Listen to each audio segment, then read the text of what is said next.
Kita tayong dalawa dyan. Kita lang. Hindi ko na gagawin yan. Hindi na, ganyan na lang tayo. Pero kita, sure ka kita tayo. Kita tayo dalawa. Ako kayo dyan.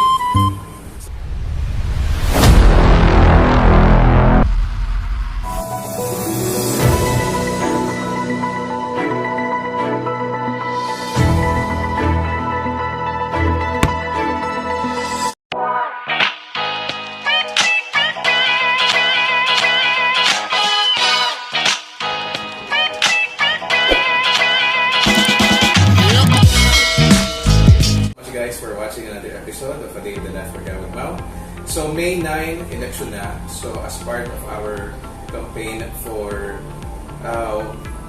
voters education is iseri natin dito sa getting to know your candidates. And today we are blessed that we are able to interview one of the running councilors here at District 3 Quezon City. Walang iba kundi si Atty. Anton Reyes.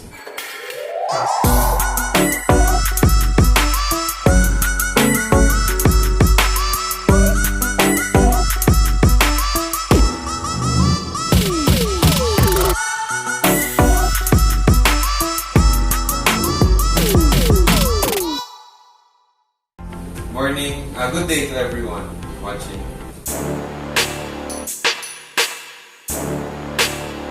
So guys, just like what we did before, free-flowing conversations lang, and ginagawa naman natin to for purposes na yung most ng mga voters natin hindi makakasalamuha si attorney. So yung mga tanong na hindi ko gusto nyo itanong sa kanya, ako ang magtatanong para sa inyo. So, attorney, thank you so much for granting this interview. Thank you rin lalo for coming and visiting. Alam ko busy kayo nga na ngayon.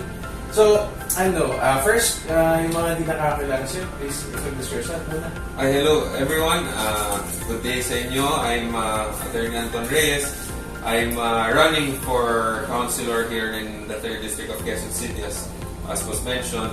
But prior to me running, I was firstly I was a tax lawyer naman. I used to work at Quezon Makalintal. I was assigned there sa tax division. I was there for almost 2 years. And then in 2019 kasi when my dad, si Congressman Anton Reyes, won for Congress, he asked me if I could join his team kasi I was a private nga lawyer. And then he asked me if I could be his chief of staff, which I obliged. And then syempre ako, when I joined the team, na tuloy-tuloy na.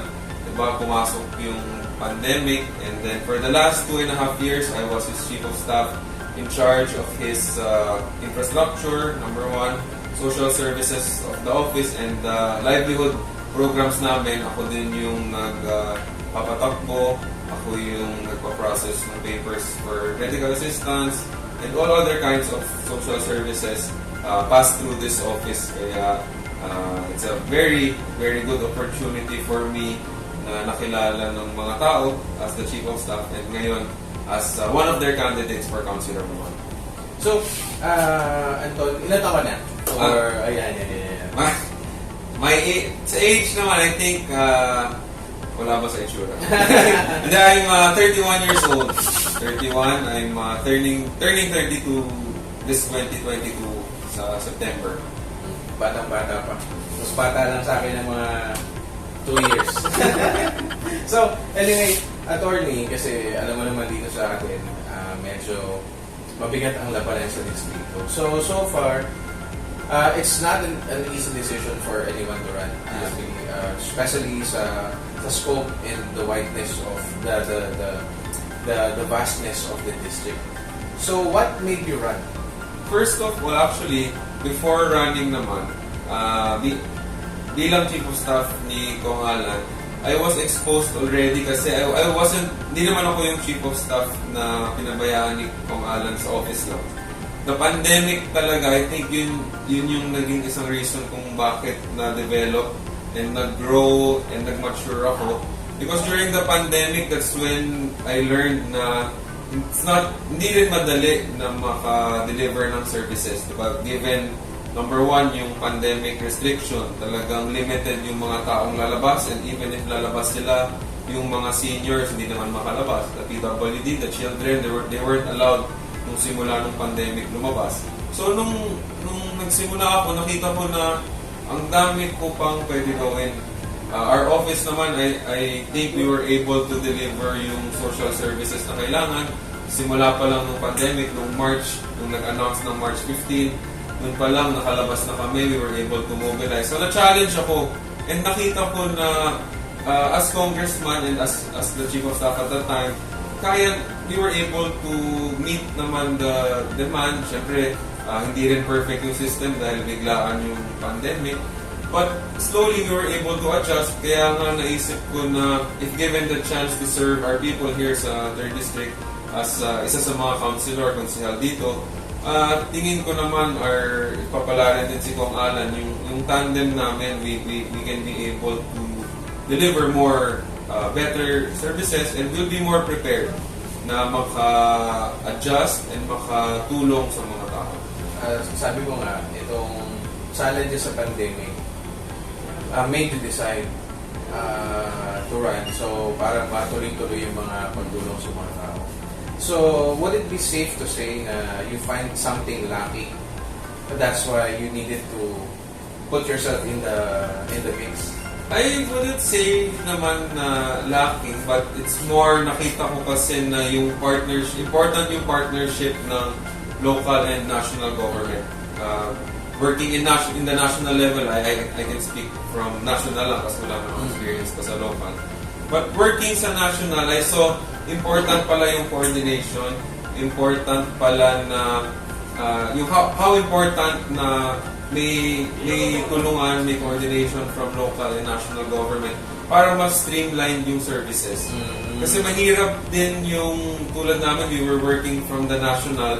So, national agencies yung kausap, di ba? DOLE, DSWD, DOH, lobbying na yes. request. So, sometimes kasi, pag national, diretso na kami sa tao, but nakita ko sometimes, there are processes na that have to go through the local government. So, I think na those challenges that we faced from while working sa national government, ay kaya namin i-streamline dahil nagawa namin ang paraan na kahit na national to diretso sa tao, diretso yung tulong sa tao, we were able to do smooth process. Kaya nga, siguro if you notice our office, we were able to deliver our livelihood program tuloy-tuloy yan. Hindi kami nabigyan kahit isang disallowance or any suspension order with us releasing national government assistance, yung financial, medical, or livelihood assistance. Kahit isang suspension or disallowance, our office, I think, that's one of the trademarks na napakita namin for the first term. Na wala kaming kakulangan sa documentation. Wala undocumented. Yes. Undocs ang tawag. Yes, because yun yung isa sa mga pagpasok ko. I'm sure ikaw kagawad working in government, may mga times talaga na gusto madali ng process yung tao. Di ba hindi naman tayo lang yung at fault. But even us being in the position, talagang we have to help our people. Diba? So ako when I entered, I made sure na may verification kami. Diba? Hindi yung basta maglilista ka lang na ikaw kailangan mo ng tulong. Yeah. Diba? What we did was really strict process. So may verification, may screening to check kung qualified ka. And then I submit that to the national agencies, DOLE, DSWD. And then sila yung magbababa sa akin kung si person A is qualified, person B is not qualified because of this so reason. So, yung mga ganun, natutunan ko na pwede pala, it's possible pala na if maayos yung proseso, if maayos yung documentation, konting effort lang, mas beneficial sa tao kasi I was able to see na diretso sa kanila na eh. Diretso sa kanila yung assistance. Diretso, sila mismo yung kukuha. They don't have to, hindi mahirap yung process ng pag-claim. Basta complete documentation, which I advised naman before, kasi may listahan na yan eh. Diba kung ano yung kailangan mo i-comply, meron ka nung number 1, 2, 3, 4, 5. So our office, extra screening namin, we check kung kompleto. If kompleto, we pass. And then, dire-diretso. Tapos yung process. So I think, isa yan sa gusto ko sana dalhin na kung maging counselor, how to make the process for our people easier. before we jump into the campaign, I know that it's really hard now that there is a pandemic and the extremes ng weather natin today. Pero so far, what do you think from what you have accomplished so far being Chief of Staff is the most impacting and the one that most near to your heart? Sabihin na natin ganun. Siguro as Chief of Staff, I think kasi I don't want to take credit away from the office dahil buong team namin yung tumulong. Ako as Chief of Staff, I'm just the Chief Implementer. Ako yung nagko-coordinate. Siguro if you'll allow, if I can mention ano yung na-accomplish ko here and how I transition to my campaign. Kasi nung Chief of Staff as I mentioned nga earlier, naging Chief of Staff ako ni Kong Alan na he let me grow. Pinabayaan niya ako makinig sa tao, pinabayaan niya ako lumabas, hindi lang sa office to do documentation. Pinabayaan niya ako na alamin sa tao kung ano ba talaga yung problema. So yun, sa consultation ko, sa pakikiusap ko sa tao, I was able to realize na yung needs nila nag-iiba eh. Per barangay, kaya nga, I think napakahirap dito sa ating distrito. Tatawid ka lang from Milagrosa to Escopa, iba na yung needs eh. Diba? From White Plains, Ugong Norte, pagtawid mo ng Bayanihan, Milagrosa, iba ulit eh. Diba? St. Ignatius. So, kailangan mas may listening ear, I think, and mas action-oriented yung approach. So, each barangay with the different needs, yun yung na-realize ko and na-accomplishment in the sense na we were able to give what was needed per area. If you notice yung aming medical assistance, talagang across the board naman yan. So, the dialysis, chemo, we really give yung bigger amounts. And then yung mga hospitalization sa Quirino talagang nababayaran namin in full, heart center, lung center. When it comes to livelihood, yung aming one is the tupad and dagdag puhunan. Yung mga programs na yan, if you notice, sinasabi nga nung iba na bakit dito sa area na to mas marami, we really check. Ito sa area na to mas maraming walang trabaho. Ito naman, mas maraming small businesses. So iba yung dagdag puhunan, iba yung emergency employment. So yun, I think, yung pag-identify namin, pag-identify ng office, and of course, ako as Chief of Staff, yung pag-identify ko was the biggest accomplishment kasi nalaman namin na hindi naman pwedeng ayuda to all. Diba? Hindi naman pwedeng grocery bags to all kasi some, ang kailangan nila, they don't need the grocery but they need additional livelihood. Kailangan nila yung business nila mapatakbo. Kailangan ng ibang vendors ng puhunan para matuloy yung negosyo. So, yung accomplishment in the sense na nalaman ko what is needed. Yun yung nagbigay sa akin ng idea, nagbigay sa akin ng motivation to implement mga programs for myself prior to running. So ngayon nakikita tayo, how is your campaign going? I think yung campaign namin as a team, for me, it's really who you align yourself with. So, siguro yung being in an administration has its advantages, not being in the administration also has its advantages and disadvantages naman. Diba? So, kami, we really run a campaign of policy-driven siya and positive campaigning kami. So, we don't really resort to any negative campaigning. Kami, it's just about how to communicate to our people what we've done. Kasi doing election, di ba, people, not just me, not just candidates from our team or sa kabila, all candidates across the country, lahat yan magbibigay ng pangako. Diba, magpa-promise tayo lahat na we will do this, I will do this, itong kaya ko ipakita sa inyo. But at the end of the day, nung nag-strategize kami sa aming team, our campaign talaga, other than being a positive campaign, it should be based on what we've done. Ano ba yung nagawa ng bawat isa at paano mo mapapalawak yun or paano mo ma-encompass lahat pag manalo ka. Diba kasi each candidate may nagawa naman talaga. Diba, not to take away anything from any candidate across the Philippines. Lahat, kung medyo malaki man or napakalaki nung nagawa, everyone has done something. Pero yung pag-scale up mo, kung ikaw yung manalo sa posisyon na tinatakbuhan mo, anong gagawin mo? Titigil ka ba sa nagawa mo? or papalakihin mo yan? How will you reach more people? How will you address people's problems sa livelihood, sa health, sa other needs nila, social service? How do you address that if given the chance na manalo ka? So yung messaging namin sa campaign talaga was, say what you've done, sabihin mo sa tao na these are the programs I've done, and if manalo ako, kaya ko siyang palawakin to reach so and so sector. So tulad, if you'll allow ako, makwento ko lang short nung mga nasimulan ko, hindi naman din, kung dun sa mga nakakilala sa amin, hindi naman kami talaga madaldal or speak a lot when given the chance to speak in caucuses. Sa akin kasi yung isang program na malapit sa akin, tayo bagong kasal tayo, diba? So, during pandemic kasi nagkataon na nagkaanak ako during the pandemic also. So, nung na-timing na before manganak yung wife, nag-decide ako mag-run. So, in October, I started, I call it baby care naman kasi siguro sa kakabisita namin ng hospital at the time, nakikita ko yung mga may kit na iuwi yung mga parents that after mga anak, may nauwi silang item. So, yun, ginawa ko siya dahil sabi ko, parang dito sa district wala pang nagbibigay ng mga baby care items sa mga bagong panganak.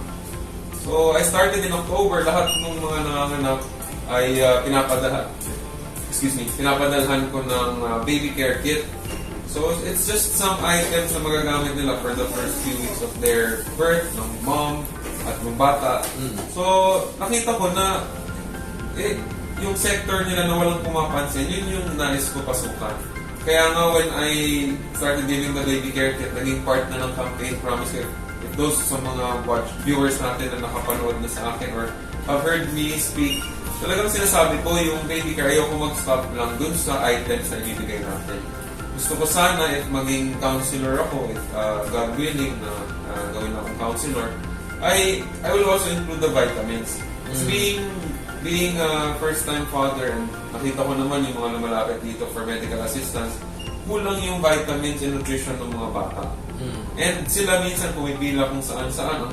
Hindi nila mainom ng regular yung gamot kasi hindi naman regular yung pasok ng kanilang trabaho or ng kanilang kita. Kaya ako, one of my campaign promises talaga is I will expand baby care and include the vitamins ng mga bata. The same way na ginagawa ni Kong Alan dun sa kanyang maintenance sa mga lahat ng may kailangan ng maintenance, dadalhin din namin bahay-bahay. So, vitamins, bukod dun sa maintenance na pinamimigyan na nito, ikaw naman sa mga baby, kasi wala pang gano'n na program eh. So, in baby, infant, or pati pre-adolescence? Yun yung aking plan, mag-start. Kasi the way we started naman kay Kong Alan, seniors talaga. Diba seniors lang before. Nung nakita namin effective, saka namin pinasok lahat ng nag-maintenance kasama na. So I think I'll try to start so parang yung meet him halfway. From segmentation mo sa senior, ikaw sa bata, kung meet kayo halfway. Kasi na-covered na niya, when nung nanalo siyang Congress, nasama na niya yung mga, we call it junior kasi sa aming office. Pero sila yung hindi senior na nag-maintenance. So, covered sila ngayon. Pero pag pababa ka na ng junior, hindi naman nag-maintenance, pero they drink metformin. Kasama rin yun. Pero yung mga vitamins pang bata, wala talaga. So, yun yung from my end, sabi ko nga, dahil nag-start naman ako ng baby care. In line kasi siya sa advocacy. Yun yung isa sa mga tingin ko na how you can send your message. Kasi hindi naman pwede nag-start ka ng baby care pero kung ano-ano yung pinapangako ko ngayon, hindi related. So this one is totally related sa aking advocacy. So kitang-kita na aligned yung mga tao. Siyempre, they'll believe kasi meron na silang nakita eh. Meron ka nang nasimulan, it's just pagpapalawak lang talaga ng programa. Bukod sa baby care, ano pa? Fuel subsidies. For meron dito project for sellers group sa Facebook. Nagutom ka, punta ka lang doon. Shoutout sa mga sellers ng project for that. So, anong gusto mong committee? Sino pa yung gusto mong makasama na 5? NANI?! お前はもう死んでいる。course.